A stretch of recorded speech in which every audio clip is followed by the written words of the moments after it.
To create our Chinese Ming vases, the first thing we're going to do is actually look at some real Ming vases. And as you can see, a lot of them have narrow necks and then a wider base.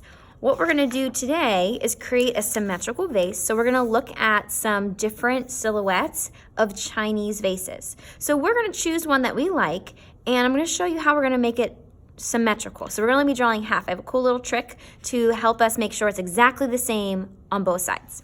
So the first thing we're going to do is actually fold our paper in half. I like to line up the corners, put my finger right down the middle, and then pull out. Now, once that's folded in half, I'm going to turn the paper so that it almost looks like a little tent. I want the fold to be up like this. And I'm gonna go ahead and just straighten that out, okay? Now, I'm gonna think about a vase that I might want to draw. So maybe I like this one right here. So I'm just gonna show you what this would look like.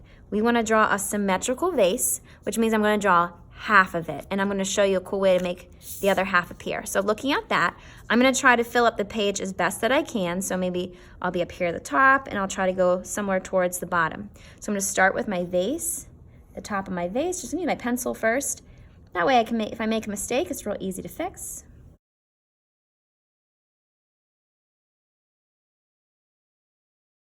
So I drew half of my vase here.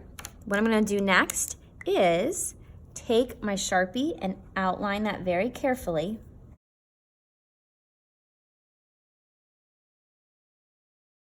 And then I'm going to fold it in half like this. Okay, now I can see, because I drew on Sharpie on the other side, I can see a faint outline right here. If you're having a really hard time, you can always set this against the window and let the light shine through, and it's really easy to see. But I can see it. So what I'm going to do is take my pencil and I'm just going to trace on top of the Sharpie line.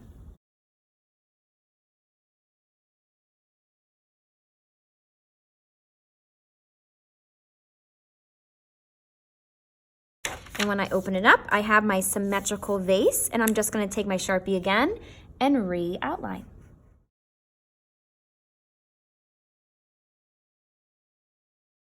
From here, our very next step is to start drawing with pencil our design for the inside. So we want to fill our vase with designs that mimic the Chinese culture. So you might want to add a dragon, birds, flowers, cherry blossoms, fish, maybe some Chinese architecture, and lots of patterns and designs. So we can use these handouts for help, and then we're just gonna go ahead and sketch in our design.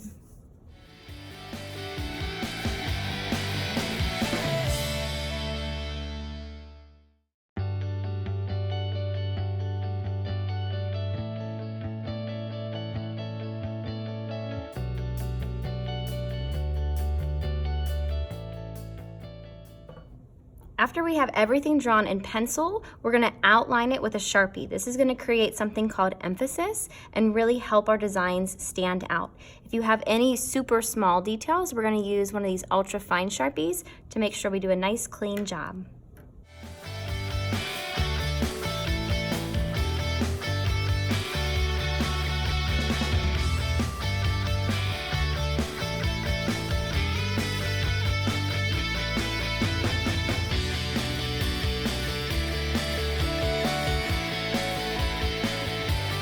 Next, we're gonna use a variety of shades and tints of blue. So anytime we use one color of something, it's actually called monochromatic. So we're gonna be making a monochromatic drawing because the Chinese used a blue glaze on their white porcelain vases. So I'm gonna use markers and colored pencils today to fill this in.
To make our vase look a little more realistic, we're going to be shading in some areas along the edges of our vase to create something called form.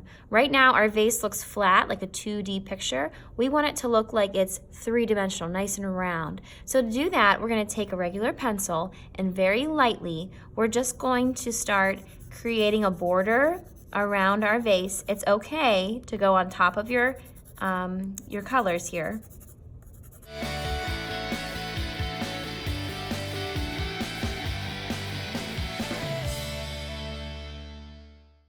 Next, we're going to take one of our blending tools, and this is just going to help soften that graphite and make it look like a shadow that's right along the edge of our vase. It's going to make everything look round. And just slowly start to bring it out towards the vase, not too far, but just on the edges.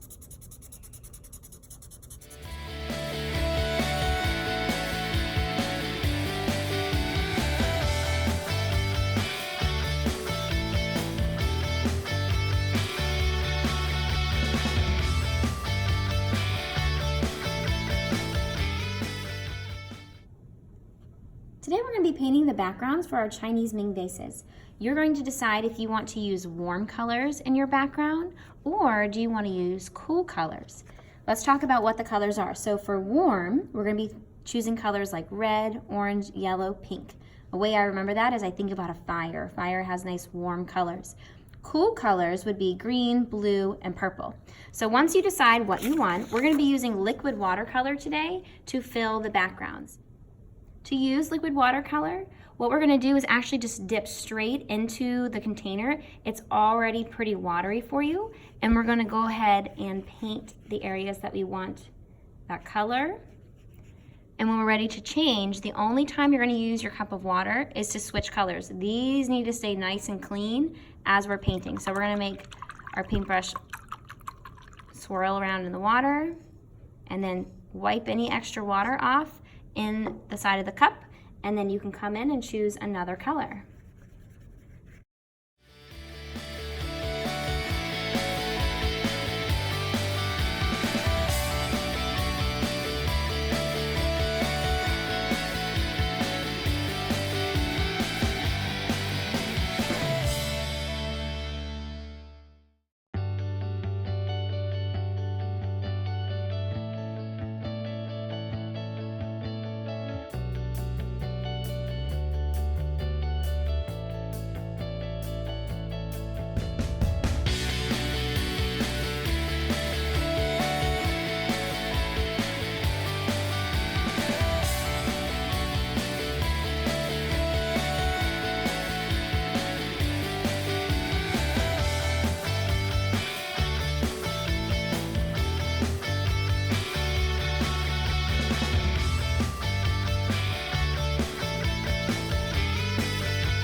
Our next step is to glue our vase, now that it's cut out, onto our background. So we're going to use these little glue bottles, and they're really easy to use. All we need to do is give it a little squeeze and then drag it along the edges of our vase, and a little bit of glue is going to come out.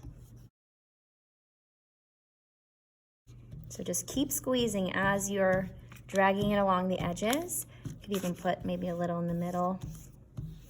Okay, that's all you need. And then over here, I'm going to make sure that I'm going close to the bottom, but not quite on the edge. So I'm going to go up just a tiny bit, but in the center. All right, I don't want to smear this, so I'm just going to turn it over real quick and rub from the back.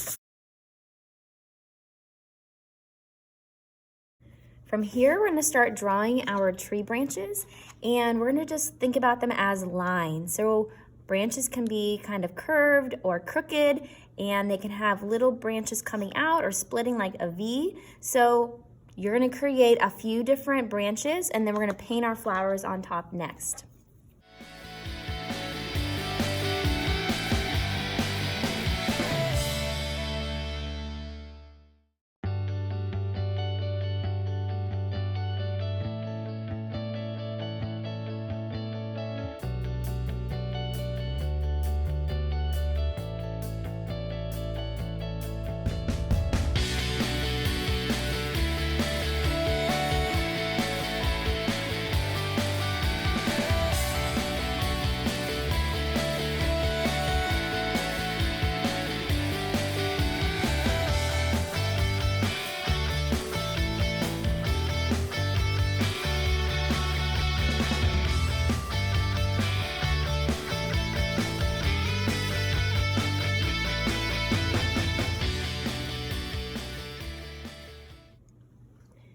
Now we're going to paint our cherry blossoms on the branches. So cherry blossoms have 5 petals, and we're going to be using a technique where we're double loading our brush up with 2 kinds of paint and then creating these petals and finishing off with a little bit of gold paint.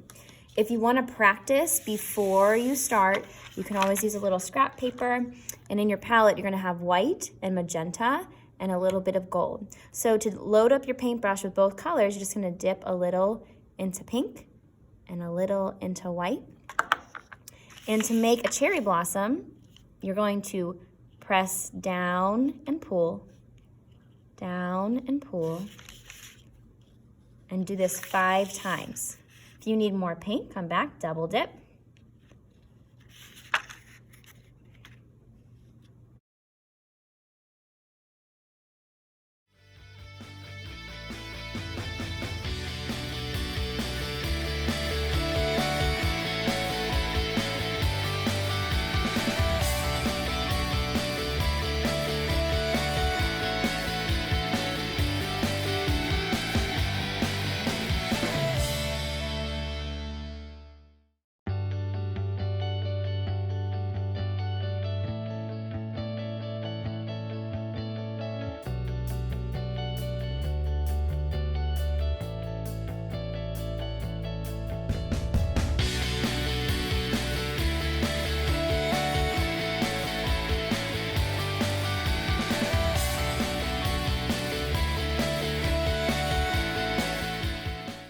Now I'm going to switch to a smaller brush, and I'm going to paint the gold for each center of the flower.